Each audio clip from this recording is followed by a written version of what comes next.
नमस्कार आप सभी को। आज की क्लास में हम वीएससी पॉलिटिकल साइंस जो कि संवैधानिक मूल्य या कॉन्स्टिट्यूशनल वैल्यूज है उसको समझने का प्रयास करेंगे। ये बीए फर्स्ट थर्ड फिफ्थ सभी सेम में रहता है, यही सिलेबस है। सबसे पहले सिलेबस देखते हैं। सिलेबस 4 यूनिट में है, टोटल 50 नंबर का है, 2 क्रेडिट का है और 15 नंबर आपके इंटरनल के हैं और 35 फाइनल एग्ज़ाम होगा। 50 में मिनिमम आपको 20 नंबर पास होने के लिए लाना रहेगा। 2 क्रेडिट का एग्ज़ाम है। अब सिलेबस देखते हैं। सिलेबस थोड़ा सा इंग्लिश और हिंदी में दिक्कत है, मतलब बिल्कुल सेम टू सेम नहीं है, कॉपी पेस्ट। तो हम लोग कोशिश करेंगे कि जो भी चीज़ें हैं सब पढ़ लें। 4 यूनिट है इसमें। पहली यूनिट है भारतीय संविधान की प्रस्तावना में वर्णित संविधान का दर्शन। मतलब बेसिकली ये संविधान की प्रस्तावना है। जो संविधान की प्रस्तावना अगर आपको याद है तो संविधान का दर्शन आपको याद है। पहला सवाल तो यही हो सकता है कि भारतीय संविधान की प्रस्तावना में वर्णित संविधान का दर्शन क्या है। सीधी आप प्रस्तावना लिख दो कि हम भारत के लोग भारत को एक संपूर्ण प्रभुत्व संपन्न समाजवादी पंथ निरपेक्ष लोकतंत्रात्मक गणराज्य बनाने के लिए समस्त नागरिकों में सामाजिक राजनीतिक आर्थिक न्याय विचार अभिव्यक्ति विश्वास धर्म और उपासना की स्वतंत्रता प्रतिष्ठा और अवसर की समानता। ये जो प्रस्तावना है ना, हर नागरिक को याद रहना चाहिए। और पॉलिटिकल साइंस के अगर विद्यार्थी हो तो याद रखो, तो ये सवाल भी सीधा सीधा बन जाएगा, तो वो आपको याद रहना चाहिए। नहीं भी याद है तो मेन टर्म याद रहें कम से कम। फिर अलग अलग शब्द दिए कुछ कुछ, जैसे संप्रभुता है, गणराज्य है, फिर न्याय दिया है सामाजिक आर्थिक और राजनीतिक, फिर स्वतंत्रता है, समानता है, बंधुता है, गरिमा है, राष्ट्र की एकता और अखंडता है। तो इन शब्दों का मतलब समझेंगे और बेसिक मतलब समझेंगे। ये क्लास मतलब ऐसी होगी कि आप कुछ नहीं पढ़े हो तो भी अगर आप देख लिए 20 25 30 मिनट जो भी, तो आप आराम से एग्जाम में लिख पाओगे। अगला जो टॉपिक है वो है शक्ति विभाजन और शक्ति संतुलन का, जिसमें भारतीय संघीय व्यवस्था के बारे में है कि केंद्र और राज्यों के बीच शक्ति का विभाजन कैसे होगा।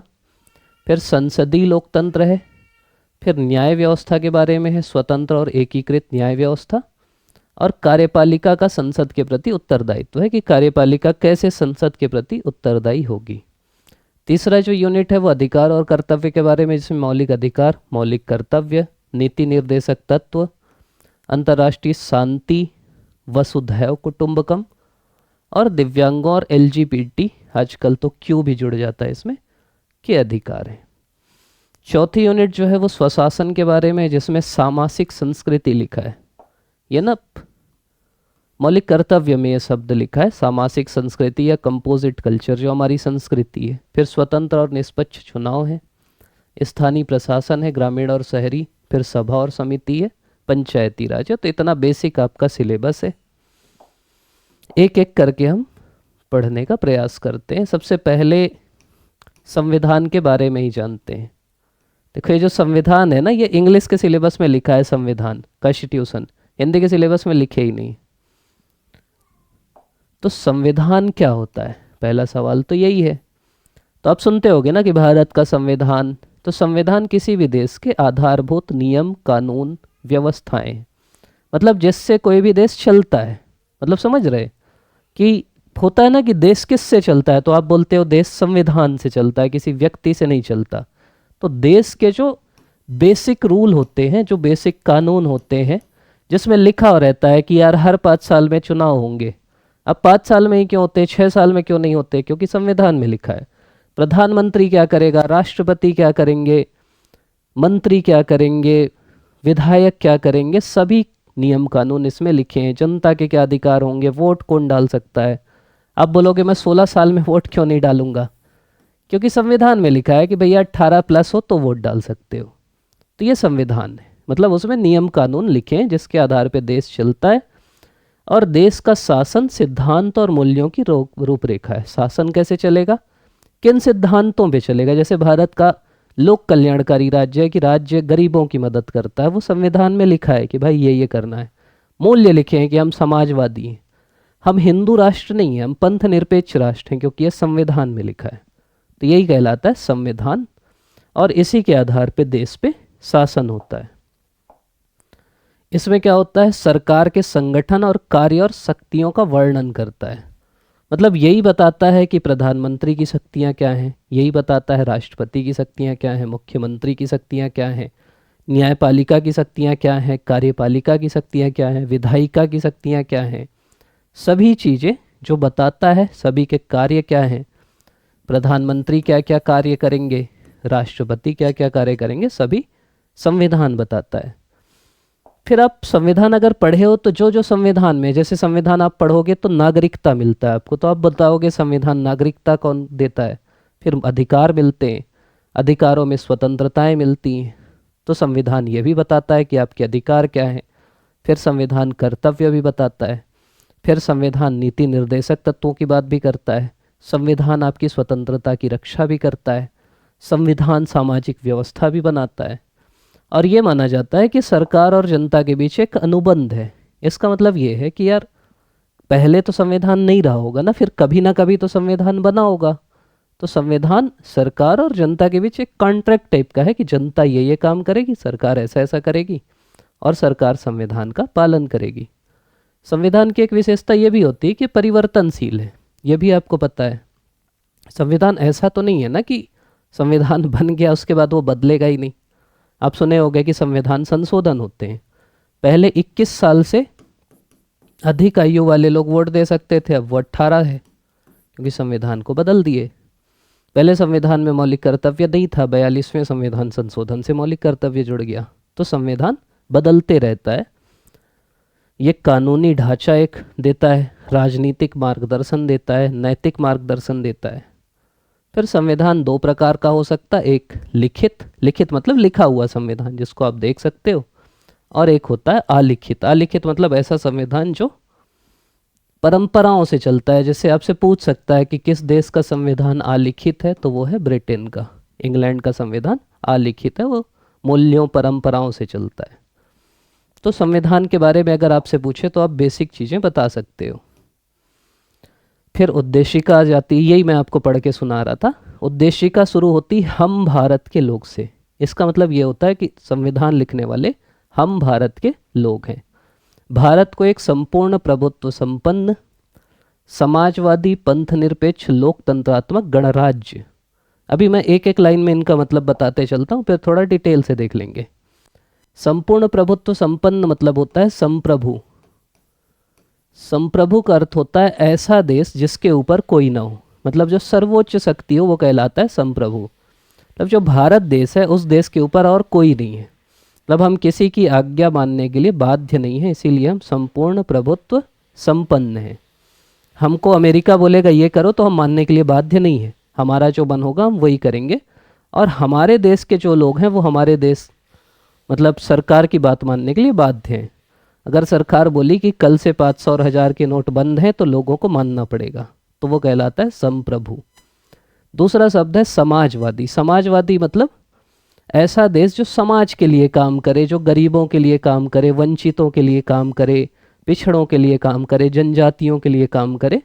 अब समाज में समानता लाने का प्रयास करने वाला राज्य कहलाता है समाजवादी। धन की असमानता ना हो, आय की असमानता ना हो, संपत्ति की असमानता ना हो, ये कहलाता है समाजवादी। अगला है पंथ निरपेक्ष या धर्म निरपेक्ष। इसका मतलब ये होता है कि राज्य का कोई धर्म नहीं होगा। पहली चीज से भारत का कोई धर्म नहीं है, भारत एक पंथ निरपेक्ष देश है। जब पाकिस्तान भारत के साथ बना, पाकिस्तान का धर्म इस्लाम है, लेकिन भारत पंथ निरपेक्ष है क्योंकि हमारे देश का कोई धर्म नहीं है। दूसरा, देश धर्म के आधार पे नागरिकों से भेदभाव नहीं करेगा कि तुम इस धर्म के हो तो ये नहीं, इस धर्म के हो तो ये नहीं, तो भेदभाव नहीं होगा धर्म के आधार पे। ऐसा राज्य कहलाएगा पंथ निरपेक्ष। लोकतंत्रात्मक, तो ये आपको पता है, लोकतंत्र मतलब होता है जनता का, जनता के लिए, जनता के द्वारा शासन। और गणराज्य मतलब होता है रिपब्लिक। इसका मतलब होता है कि देश का जो सर्वोच्च पद होगा वो देश का कोई भी नागरिक धारण कर सकता है। इसका मतलब आप समझ रहे हैं, जैसे भारत का सर्वोच्च पद है राष्ट्रपति, तो राष्ट्रपति भारत देश का कोई भी नागरिक बन सकता है। ये नहीं कि आप इस परिवार के हो तभी राष्ट्रपति बन सकते हो। जैसे ब्रिटेन गणराज्य नहीं है क्योंकि वहाँ का जो सर्वोच्च पद है राजा रानी का, वो केवल उसी परिवार के लोग बन सकते हैं। भारत में राष्ट्रपति भारत का कोई भी नागरिक बन सकता है, इसलिए भारत गणराज्य है। तो देखो सभी का मतलब ना स्पेसिफिक है, आप इधर उधर घुमाओगे तो नहीं बनेगा। संपूर्ण प्रभुत्व संपन्न मतलब सर्वोच्च शक्ति जो किसी और की बात ना माने और जिसकी बात सब मानते हो। समाजवादी मतलब ऐसा राज्य जो समानता की बात करे, शोषण को समाप्त करे, आय की असमानता हो, संपत्ति की समानता हो। पंथ निरपेक्ष मतलब ऐसा देश जो धर्म के आधार पर भेदभाव ना करे और देश का कोई धर्म ना हो। लोकतंत्र मतलब जनता का, जनता के लिए, जनता के द्वारा शासन। और गणराज्य मतलब ऐसा देश जिसमें सर्वोच्च पद देश का कोई भी नागरिक धारण कर सके। फिर लिखा है इसके समस्त नागरिकों को सामाजिक, आर्थिक और राजनैतिक न्याय। सामाजिक, आर्थिक और राजनैतिक न्याय। तो न्याय मतलब होता है कि देखो, न्याय आप ऐसा भी सोच सकते हो कि अन्याय जो हो रहा है वो ना हो तो न्याय है। जैसे समाज में क्या क्या अन्याय होता है। समाज में जाति के आधार पर अन्याय होता है कि आप इस जाति के हो तो आपसे अन्याय होगा। समाज में लिंग के आधार पर अन्याय होता है, महिला पुरुष के आधार पे महिलाओं के साथ अन्याय होता है। समाज में धर्म के आधार पे अन्याय होता है, भेदभाव होता है। समाज में वंश के आधार पे भेदभाव होता है। तो ये जो आधार हैं, नृजातीयता के आधार पे अन्याय होता है। तो जिन भी आधारों पे अन्याय होता है वो अन्याय ना हो तो सामाजिक न्याय हो जाएगा। आर्थिक अन्याय कैसे कैसे होता है। एक तो आय, किसी की आय बहुत ज़्यादा है, किसी की बहुत कम है, तो वो एक अन्याय का है। एक संपत्ति, किसी के पास बहुत पैसा है, किसी के पास पैसा ही नहीं है, तो वो ना हो। उसके बाद होता है कि समान कार्य के लिए समान वेतन। इसका मतलब ये है कि भाई एक ही काम है, उसको एक महिला भी कर रही है, एक पुरुष भी कर रहा है, तो पुरुष को ज़्यादा पैसा मिल रहा है, महिला को कम मिल रहा है, तो ये भी अन्याय है। अगला है राजनीतिक न्याय। मतलब राजनीतिक अन्याय कैसे कैसे होता है। पहला तो है सभी को मत देने का अधिकार हो। ऐसा नहीं होना चाहिए ना कि महिला है तो वोट नहीं दे सकती, ये है तो नहीं दे सकती, पैसा नहीं है तो वोट नहीं दे सकते। फिर एक व्यक्ति एक वोट हो। इसका मतलब ये होता है कि कोई भी वोट दे, कोई कितना भी अमीर दे, कोई इतना भी गरीब दे, सभी के वोट की वैल्यू एक ही होना चाहिए। फिर राजनीतिक न्याय मतलब सभी को चुनाव लड़ने का अधिकार हो। फिर सभी को पद धारण करने का, भाई सब मंत्री बन सकते हैं, अगर आप नागरिक हो तो कोई भी पद धारण कर सकते हो, तो ये सब राजनीतिक न्याय है। अगली चीज है विचार, अभिव्यक्ति, विश्वास, धर्म और उपासना की स्वतंत्रता। ये तो आपको समझ में आ रहा है। विचार मतलब आप कुछ भी सोच सकते हो, अभिव्यक्ति मतलब उसको अभिव्यक्त कर सकते हो, विश्वास मतलब आप कोई भी विश्वास रख सकते हो, धर्म मतलब कोई भी धर्म आप मान सकते हो, और उपासना मतलब कैसे भी आप पूजा पाठ कर सकते हो। फिर है प्रतिष्ठा और अवसर की समानता। प्रतिष्ठा मतलब होता है आपकी इज्जत, और अवसर मतलब होता है आपको अपॉर्चुनिटी क्या मिल रही। तो आपको जो भी प्रतिष्ठा, इज्जत मिले और जो भी आपको अवसर मिले उसमें समानता मिले। जैसे मान लो पहले जाति प्रथा थी, तो जैसे कर्ण है, उनको केवल इसलिए कि तुम सूत पुत्र हो इसलिए वहाँ अवसर नहीं दिया गया। ये गलत है ना, कि आपके जाति के आधार पे महिलाओं को अवसर नहीं दिए गए। तो आपके जाति के आधार पे, आपके धर्म के आधार पे, आपके लिंग के आधार पे, आपके वंश के आधार पे अगर आपको अवसर की समानता नहीं मिल रही तो वो भी गलत है। और उन सब में व्यक्ति की गरिमा। व्यक्ति की गरिमा मतलब क्या होता है कि मैं एक इंसान हूँ, इंसान होने के नाते मेरे को इज्जत है, मेरी गरिमा है, तो वो रहना चाहिए। और राष्ट्र की एकता और अखंडता, मतलब देश की जो एकता है और देश की जो अखंडता है, देश एक रहे और अखंड रहे। अखंड मतलब देश टूटे ना, वो बढ़ाने वाली बंधुता। बंधुता मतलब आपस में भाईचारा रहे।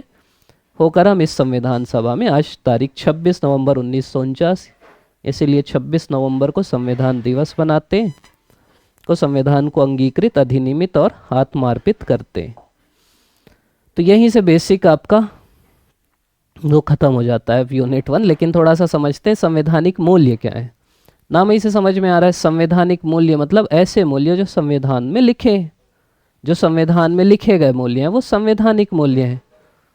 और ये क्या होते हैं, संविधान के आधार होते हैं। यही जो मूल्य हैं यही संविधान के आधार हैं और सरकार और नागरिकों के कामकाज का मार्गदर्शन करते हैं कि सरकार को कैसे काम करना है, लोगों को कैसे काम करना है इसका मार्गदर्शन करते हैं संवैधानिक मूल्य। तो संवैधानिक मूल्य है क्या? जो आप हम ऊपर पढ़े, न्याय हो गया, स्वतंत्रता हो गया, समानता हो गया, बंधुत्व हो गया, गरिमा हो गया, लोकतंत्र हो गया, ये सब हमारे संवैधानिक मूल्य हैं जिनसे लोकतंत्र बढ़ता है, भाईचारा बढ़ता है। फिर अलग अलग जो मूल्य हमारे सिलेबस में लिखे हैं, जैसे सबसे पहले लिखा है संप्रभुता। संप्रभुता मतलब होता है सर्वोच्च शक्ति। अभी हम समझे कि सर्वोच्च शक्ति मतलब संप्रभु। जैसे जंगल का राजा कौन होता है? शेर होता है। भालू क्यों नहीं होता? क्योंकि सबसे बड़ी शक्ति शेर के पास है। शेर से सब डरते हैं, लेकिन भालू शेर से डरता है, तो भालू से बड़ा कोई है तो भालू संप्रभु नहीं होगा ना। सर्वोच्च मतलब सबसे ऊंचा, तो संप्रभु मतलब सर्वोच्च शक्ति। और मेन चीज होती है कि उसकी आज्ञा का पालन सब करते हैं, कि भाई शेर अगर कुछ बोला तो सभी लोग मानेंगे, संप्रभु से बड़ा कोई नहीं होता। तो ये कहलाता है संप्रभुता। संप्रभुता दो प्रकार की हो सकती है, एक होती आंतरिक और एक होती बाह्य। आंतरिक मतलब, आंतरिक संप्रभुता मतलब होता है कि देश जैसे भारत है, तो भारत देश के अंदर जो भी रहते हैं वो संप्रभु की बात मानेंगे, वो आंतरिक। और भारत किसी बाहरी देश वालों से बात उनकी नहीं मानेगा, भारत अमेरिका की बात नहीं मानेगा, वो बाह्य संप्रभुता। फिर संप्रभुता के दो सिद्धांत हैं, एकलवादी और बहुलवादी। जैसे इसका सिद्धांतकार ऑस्टिन है, जो बोलता है कि एक ही संप्रभु होता है और वो किसी से प्रभावित नहीं होता। बहुलवादी इसका विरोध करते हैं, वो बोलते हैं कई तत्व हैं जिनसे संप्रभुता प्रभावित होती है। अगला शब्द है गणराज्य। जो हम देखें कि यार जो राज्य का सर्वोच्च पद है वो जनता द्वारा निर्वाचित व्यक्ति ले। क्यों जनता द्वारा निर्वाचित ले? क्योंकि संप्रभुता लोगों में है, और जब संप्रभुता लोगों में है तो लोग ही चुनेंगे कि उनका राजा कौन होगा। तो जनता ही निर्वाचित करेगी कि जो सर्वोच्च प्रतिनिधि है वो कौन होगा, और राजा के अंदर वो नहीं रहेगा, मतलब राजा नहीं रहेगा, कोई विशेषाधिकार प्राप्त वर्ग नहीं होगा।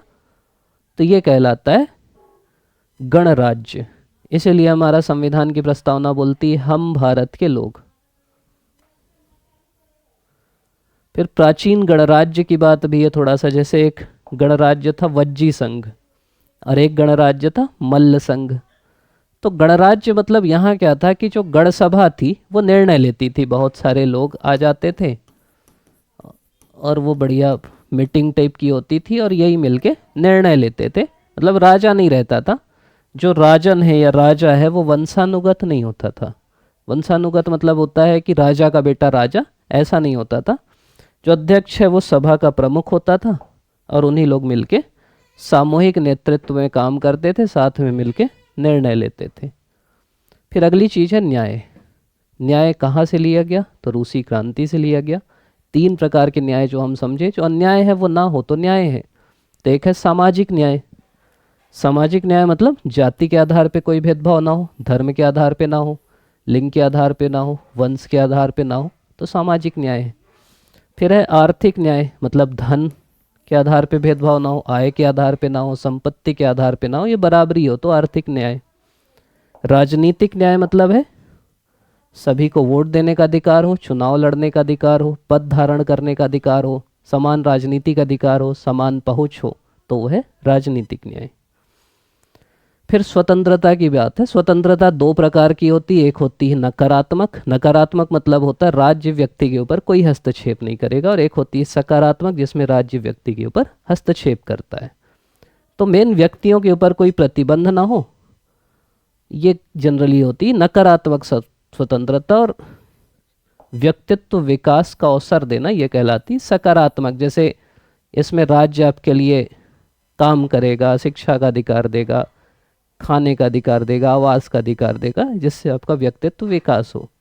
स्वतंत्रता क्या क्या है? विचार की, कुछ भी आप बोल सकते हो, अभिव्यक्त कर सकते हो, विश्वास रख सकते हो, धर्म मान सकते हो, उपासना कर सकते हो। तो ये सब स्वतंत्रताएं होती हैं। कहीं भी जा सकते हो, कहीं भी घर बना सकते हो। अनुच्छेद 19 में मेन स्वतंत्रताओं का वर्णन है 6 प्रकार की। कुछ भी लिख सकते हो, सोशल मीडिया पे लिख सकते हो, लेकिन कुछ शर्तें हैं कि भाई आप देश के खिलाफ नहीं लिख सकते। तो ये कहलाती है हमारी स्वतंत्रता। फिर है समानता। समानता मतलब है कि बराबरी हो, मतलब किसी को विशेषाधिकार ना हो कि इसके पास ज़्यादा अधिकार हो, मतलब भेदभाव के बिना सबको समान अवसर मिले, स्थिति में अवसर में समानता हो, ये कहलाता है समानता। अब हम जैसे समानता संविधान में पढ़े, एक तो नागरिक समानता है जिसमें वही है कि समानता भी वही है कि जाति के आधार पे, धर्म के आधार पे, वंश के आधार पे, लिंग के आधार पे भेदभाव ना हो। राजनीतिक समानता कि एक सभी को सब बराबर चीज़ें मिले। आर्थिक समानता, तो ये सब समानता के अलग अलग प्रकार हैं। उसके बाद फिर है बंधुता। बंधुता मतलब है भाईचारे की भावना।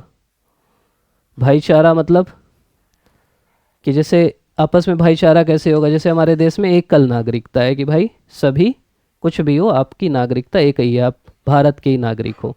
मूल कर्तव्य है जिससे हम साथ में सद्भाव बना के रखते हैं, भाईचारे से रहते हैं, दंगा नहीं करते, हिंदू मुस्लिम भाई भाई, सभी जाति के लोग भाई भाई। तो इसको बोलते हैं बंधुता, मतलब सांप्रदायिक सद्भाव हो। हिंदू मुस्लिम मतलब हिंदू मुस्लिम सिख ईसाई आपस में सब भाई भाई वाली चीज़। जातिगत भेदभाव ना हो, सभी के अंदर राष्ट्रभक्ति हो, देशभक्ति हो, वो बंधुता कहलाती है। नहीं कि अपनी ही चीज़ें करें, तो वो कहलाती बंधुता। फिर एकता और अखंडता तो आप समझ ही गए। एकता मतलब कि जैसे एकता कब लाए, जैसे सरदार पटेल जो रियासतों का एकीकरण किए, विभिन्न भाषा, विभिन्न धर्म, विभिन्न राज्य, विभिन्न संस्कृति, इनका एकीकरण हुआ, वो कहलाता है एकता देश की। और अखंडता मतलब देश टूटे ना, कि भाई अब कोई जैसे कश्मीर बोले कि हम अलग होंगे, तो भारत नहीं चाहता कि हम खंड खंड हो, हम चाहते हैं हम अखंड हो, मतलब एक ही हो। ये कहलाती राष्ट्र की अखंडता। फिर हम आ जाते हैं सेकंड यूनिट में, जो भारतीय संघीय व्यवस्था के बारे में बात करता है। संघीय व्यवस्था मतलब ये होता है कि सरकार जो है, देखो आपको पता होगा, जैसे मैं आपको बोलूं कि यार संघ बनाते हैं या संगठन बनाते हैं, अकेले बनाते हैं, तो आप बोलोगे गजब बात कर रहे हैं यार, अकेले कैसे संघ बनेगा। तो संघ या संगठन तब बनेगा जब दो या दो से ज़्यादा लोग रहेंगे। तो भारत में भी जैसे एक है केंद्र सरकार और एक है राज्य सरकार, तो इन दोनों का जो बनता है इसको बोलते हैं संघ। बहुत सारे राज्य मिले, छत्तीसगढ़, मध्य प्रदेश, उड़ीसा, महाराष्ट्र, जम्मू कश्मीर, उत्तराखंड, और इनका संघ बन गया केंद्र। तो भारत में क्या है कि दो स्तर पे सरकार है, जैसे एक केंद्र सरकार है और दूसरी राज्य सरकार है। तो संघवाद की पहली विशेषता यही होती है कि सरकार दो स्तरों पर हो। दूसरा होता है कि देखो अब केंद्र और राज्य आप बना दिए, लेकिन राज्य के पास कोई ताकत ही नहीं है, कोई शक्ति ही नहीं है, तो कोई मतलब होगा संघवाद का। तो दूसरी विशेषता होती है कि शक्तियों का विभाजन हो, कि पता हो भाई कि राज्य के पास क्या शक्तियाँ हैं, केंद्र के पास क्या शक्ति है। जैसे विभाजन हो कि राज्य, अभी जैसे पता है, जैसे आपको बोले सेना, तो छत्तीसगढ़ की सेना है क्या, सेना केंद्र देखेगा, रेल केंद्र देखेगा, परमाणु बम केंद्र देखेगा। तो विभाजित है कि ये विषय केंद्र देखेगा और ये विषय, जैसे पुलिस, कृषि, आपको खेती में समर्थन मूल्य बढ़ाना है, आप राज्य के पास जाओगे, तो कुछ चीज़ें हैं राज्य की, कुछ चीज़ें हैं केंद्र की। तो विभाजन है कि इस पे तुम काम करो, इस पे हम काम करेंगे। तो दूसरी विशेषता होती है शक्तियों का विभाजन। तीसरा होता है कि जो संविधान है वो लिखित होना चाहिए संघीय व्यवस्था में। क्यों लिखित? क्योंकि मान लो अभी आप राज्य को दे दिए, बाद में लिखा नहीं है तो मानोगे ही नहीं, मैं दूंगा ही नहीं बोल देगा केंद्र। तो लिखित होना चाहिए कि लिखा हुआ भाई, तभी तो वो मानेंगे। और कठोर होना चाहिए। कठोर संविधान मतलब होता है जिसको आप आसानी से बदल नहीं सकते। जैसे मान लो अभी आप लिख दिए कि हम कृषि दे देते हैं, पुलिस दे देते हैं, फिर बदल के अपने में रख लिए, केंद्र ताकतवर हो गया, तो फिर संघवाद नहीं होगा। तो संविधान लिखित होगा और संविधान कठोर होगा। अगली चीज़ है जो न्यायपालिका है वो एकीकृत होगी और स्वतंत्र होगी। इसका मतलब है कि अगर आपको कोई दिक्कत है तो आप क्या करोगे, राज्यों को मान लो अधिकार नहीं मिल रहे हैं तो कहाँ जाएंगे, न्यायपालिका के पास जाएंगे। तो न्यायपालिका स्वतंत्र होना चाहिए, एकीकृत होना चाहिए और निष्पक्ष होना चाहिए। मतलब ये नहीं कि वो पक्षपात करने लगे, तो इससे भी संघवाद होगा। और अगला है कि राज्यों का जो प्रतिनिधित्व है वो केंद्र में होना चाहिए, तभी संघवाद होगा। जैसे अभी भारत में एक लोकसभा है और एक राज्यसभा है, तो राज्यसभा में राज्यों का प्रतिनिधित्व है। तो ये विशेषताएं होती हैं संघवाद में। अगली चीज़ है शक्ति विभाजन। ये भी संघवाद की एक विशेषता ही है कि भाई जो मैं बोला कि यार पता रहना चाहिए कि कौन सा काम केंद्र का है, कौन सा राज्य का है, कौन सा दोनों का है। तो जैसे संघ सूची में कौन कौन से विषय हैं? संघ सूची में है रक्षा, परमाणु, मुद्रा, नागरिकता। अब करेंसी छत्तीसगढ़ अपनी चलाने लगेगा तो दिक्कत होगी ना, तमिलनाडु अपनी चलाने लगेगा दिक्कत होगी, सेना अपनी अपनी रखने लगेंगे दिक्कत होगी, परमाणु बम सब रखने लगेंगे, नागरिकता सब हम मध्य प्रदेश के नागरिक हैं। तो बांट दिया गया कि संघ सूची मतलब जो केंद्र के जिसमें कानून बनाएगा वो कहलाएगी संघ सूची, राज्य सूची जिसमें राज्य के पास पावर है, राज्य कानून बनाएगा वो राज्य सूची, जैसे पुलिस है, कृषि है, स्वास्थ्य है। और एक ऐसा बना दिए जिसमें दोनों बना सकते हैं, समवर्ती सूची बोले, जिसमें केंद्र भी बना सकता है राज्य भी, जैसे शिक्षा है, वन है, पर्यावरण है, ये समवर्ती सूची। और एक विषय अपशिष्ट सूची, इसका मतलब है कि जब संविधान बना तब मान लो कुछ नहीं था, जैसे हम मंगल ग्रह में घर बना लिए और वहाँ कानून बनाना है, तो उस पर कौन कानून बनाएगा? तो इसको अपशिष्ट सूची में रखिए और इस पे केंद्र का अधिकार होगा, सेंटर का अधिकार होगा। फिर अगला है संसदीय लोकतंत्र। संसदीय लोकतंत्र मतलब है संसद जो भारत में है, यहाँ क्या होता है? विधायिका का चुनाव होता है, हम अपने विधायक चुनते हैं और अपने सांसद चुनते हैं। ये क्या करते हैं? जाके कार्यपालिका चुनते हैं, मतलब इन्हीं में जिसका बहुमत होता है जिस पार्टी का, उनके प्रधानमंत्री बनते हैं और वहाँ से भी सरकार चलती है। और ये जो विधायिका के प्रति कार्यपालिका उत्तरदायी होती है। मतलब ये जो कहानी है, अगर मैं ऐसे समझाऊँ आपको,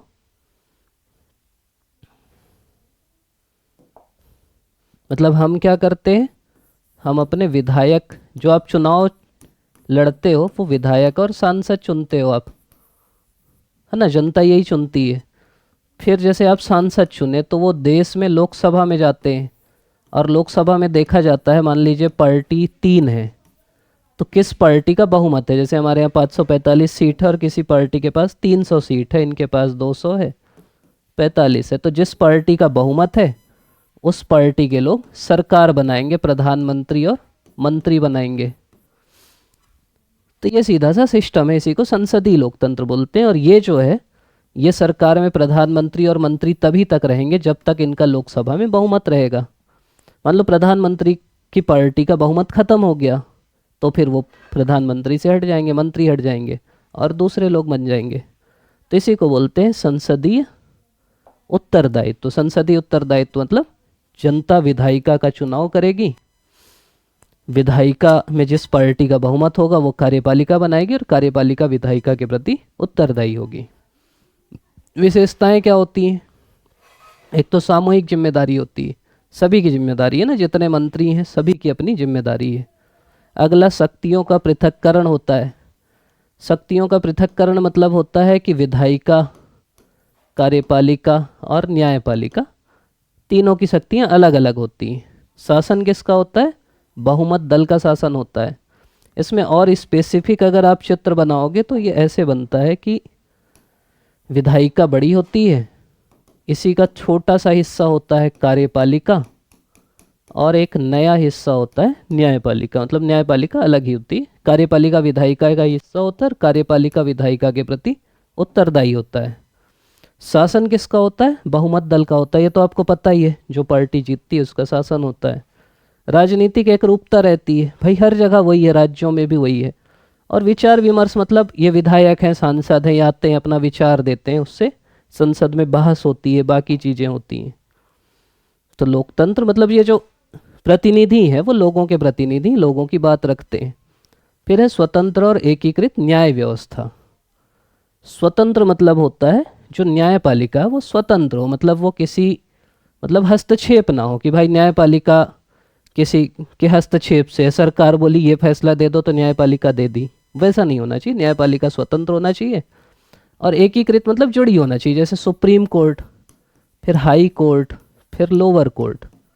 तो पहले आप लोअर कोर्ट में जाओगे, निचले कोर्ट में, वहाँ से दिक्कत हुई तो हाई कोर्ट, फिर उससे दिक्कत हुई तो सुप्रीम कोर्ट। ये तीनों आपस में जुड़े हैं, सर्वोच्च न्यायालय, उच्च न्यायालय और अधीनस्थ न्यायालय। तो सभी न्यायालय का प्रशासन एकीकृत होगा और ये सरकार के अन्य 2 अंगों से स्वतंत्र होंगे, मतलब कार्यपालिका और विधायिका का कोई इनमें इंटरफेरेंस नहीं होगा। पक्षपात नहीं होगा, भय नहीं होगा, और कानूनों के अधीन शासन होगा, कानूनों का संरक्षण होगा।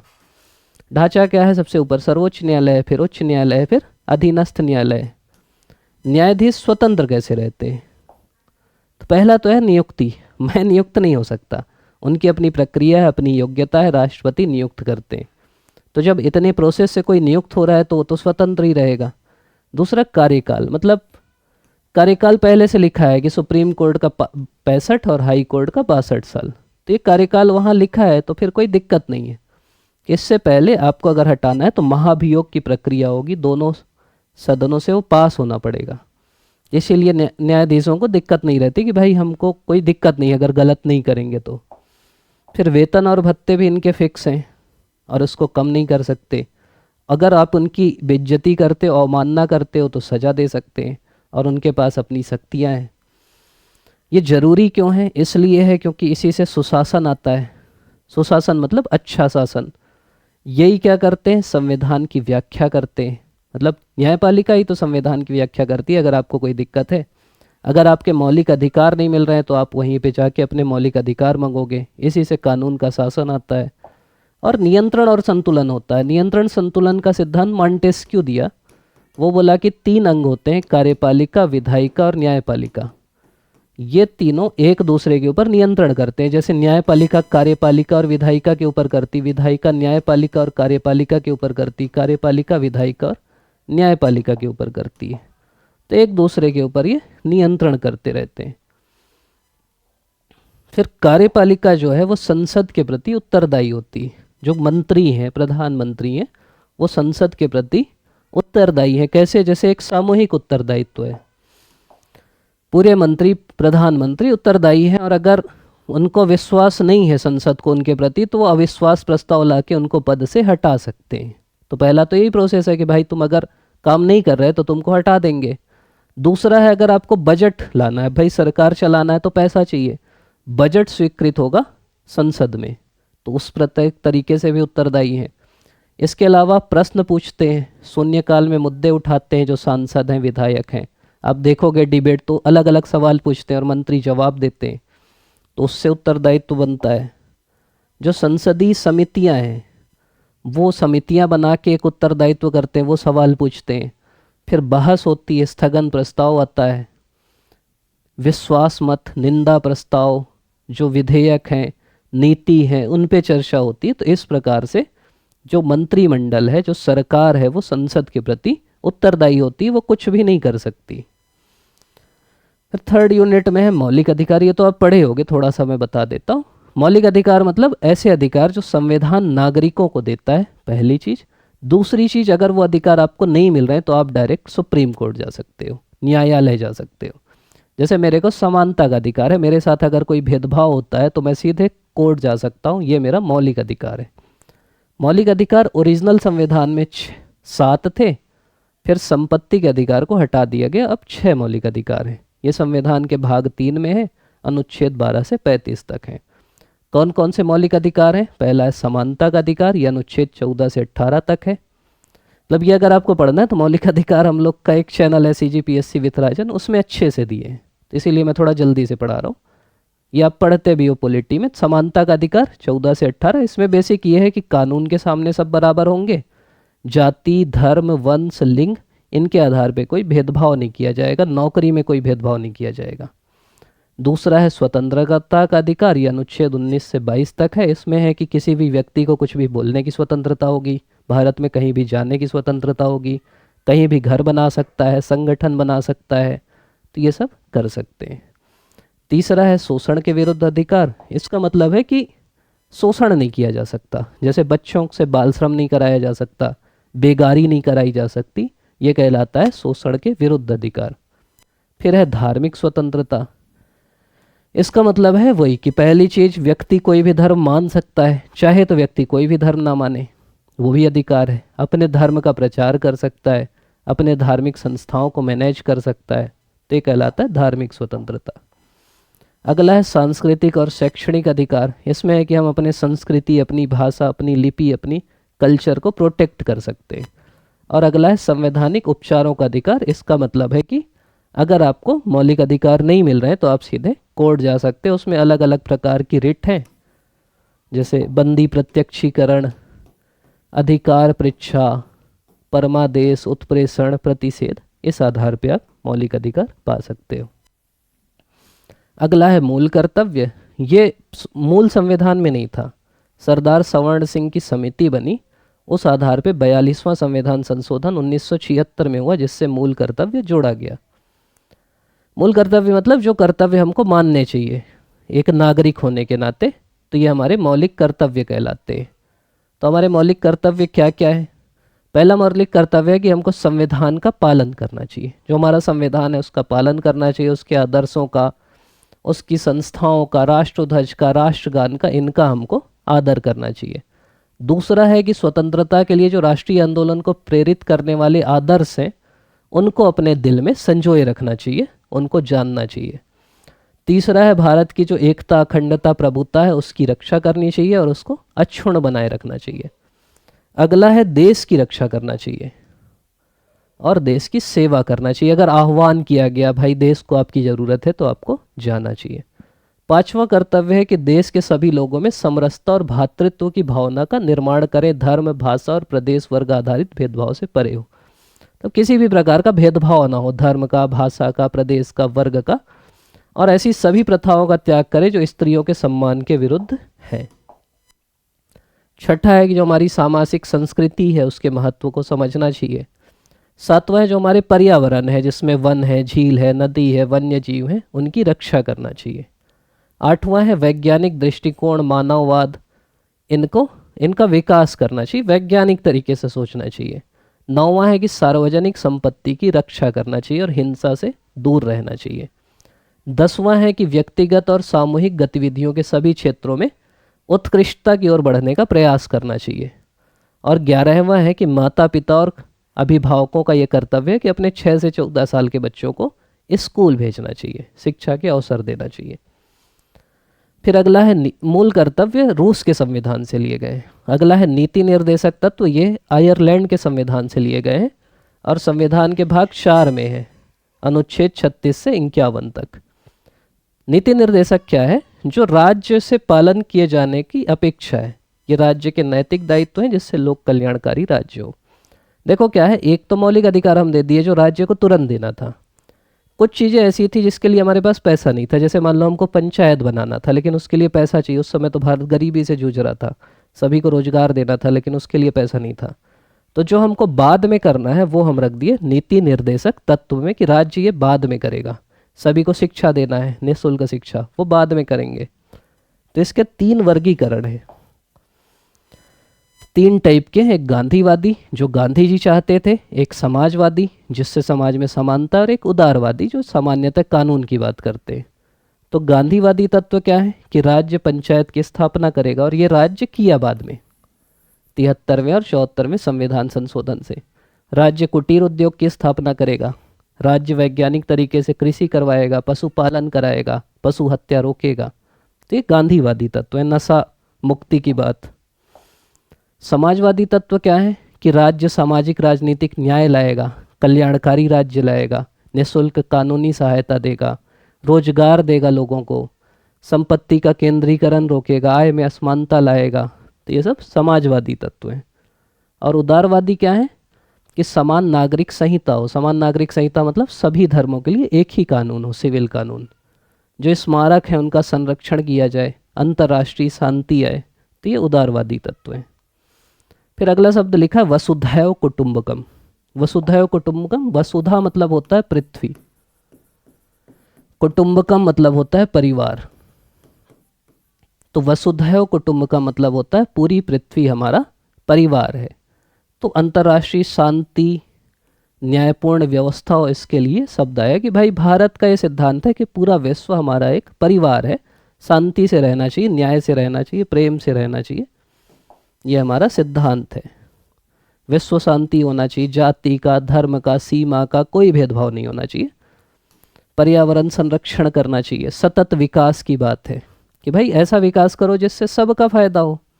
फिर कोई भी जो संघर्ष है उसका समाधान शांतिपूर्ण तरीके से हो, मानवाधिकारों की रक्षा हो, पूरे विश्व में एक शासन हो जिसको सभी माने, आपस में संस्कृति का आदान प्रदान हो, हमारी संस्कृति वहाँ जाए, वहाँ की संस्कृति यहाँ आए, आपस में आर्थिक सहयोग हो, संप्रभुता का सम्मान हो, ये है वसुधैव कुटुंबकम।